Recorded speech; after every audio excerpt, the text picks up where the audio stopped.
hope you're doing well. So it's officially been 1 month since my last chemo, so I thought I would do a video update and kind of tell you all how I'm doing.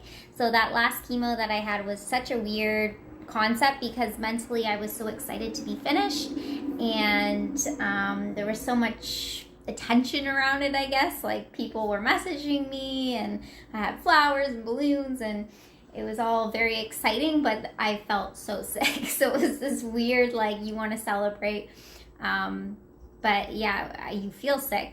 But what ended up happening was, like, a few days after my chemo, when I started feeling stronger, like, I remembered everything that had happened. It felt kind of like over chemo weekends, I would kind of forget about the horrible times. Like, I would just be so groggy and just try to sleep the entire weekend that by the end of the weekend I would forget conversations that I'd have with people and stuff. So I'd like looked at my phone and the messages and like, oh, like I don't even remember really having these conversations.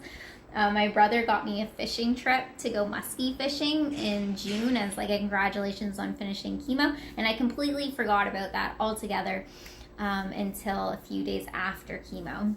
And I started to feel good. So I got my PICC line removed right after my last chemo.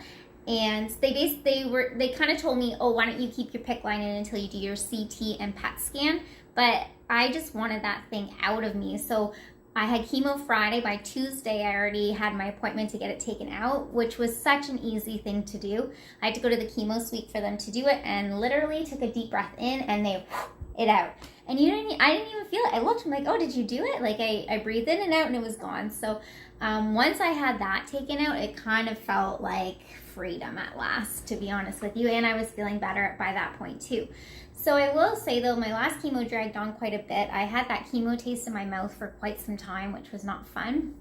And then the 2 weeks when I normally would have been getting chemo, the next Friday, I got my new home. So I was moving that day. So that was kind of exciting.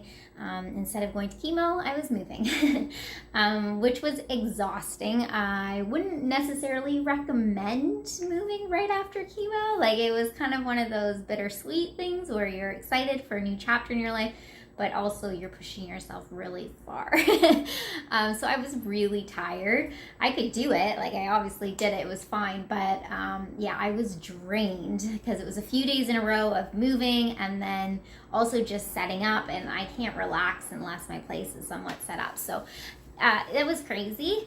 But then by that Wednesday, I had my PET scan. So I got the results back from my PET scan already, and they were good. They were all clear. They couldn't find any cancer cells in my body at the time, so I don't have to go back for another PET scan and CT scan until mid-July. At that point, we'll just make sure that we're still in remission. So yes, I am officially in remission, whoop, whoop, which is great. You're not really cancer-free until you're 5 years out without any cancer. So can't really say I'm cancer-free, but I'm in remission, which I will take. No more chemo, and that's the best news I've ever had. So that's exciting. And so basically, I've been, because it's COVID right now, obviously, I've been trying to figure out the vaccine, because I would be on like a list to get vaccinated because I have cancer or had cancer. So they were going to be monitoring my blood cell count, my white blood cell count, for every single week to make sure that it was up to 1.5, because it was 0.62 2 weeks after my last chemo. So still very quite low. But now I just got my results from Friday's blood work, and they're 4.6. So they're just on the rise, which is awesome. So I've been super busy in my new place, just trying to paint a lot. And get it all set up. So basically every day I'm painting my place, which is exhausting, but I find that as long as I get a full night's sleep, and by full night's sleep I mean at least 10 hours of sleep, I can function well. If I get under 10 hours of sleep, I'm wiped for the day and I don't accomplish much. So as long as I get really good night's sleeps, then my days are productive. That said, I obviously I'm not going back to work until August, and it is April 12th. So that will give me a chance to recover. Hopefully coronavirus will calm down too, so I'll have a bit more of an immune system. And one thing that I do really notice is my chemo brain has been very bad recently. Like, I'll start a task and forget what I'm doing and things get sidetracked. It's basically like I have ADHD.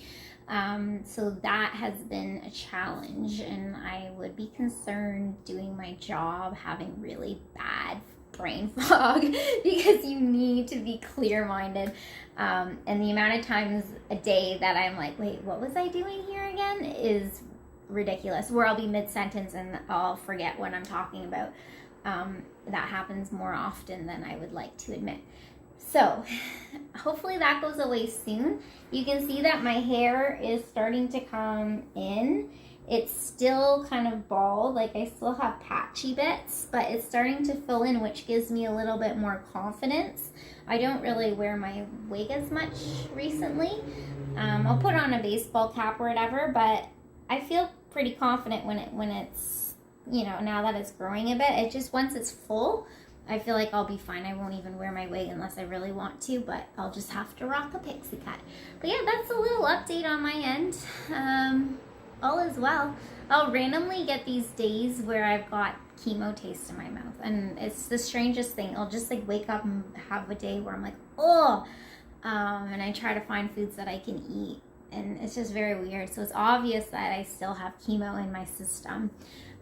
But yeah, my eyelashes too, and my eyebrows, they're still white blonde. So I think hair is growing very slowly right now, but the hair that is growing is still blonde. So I really hope that I get some color back in those areas, because it's such a weird thing for them to do that. But anyways, makeup can fix that.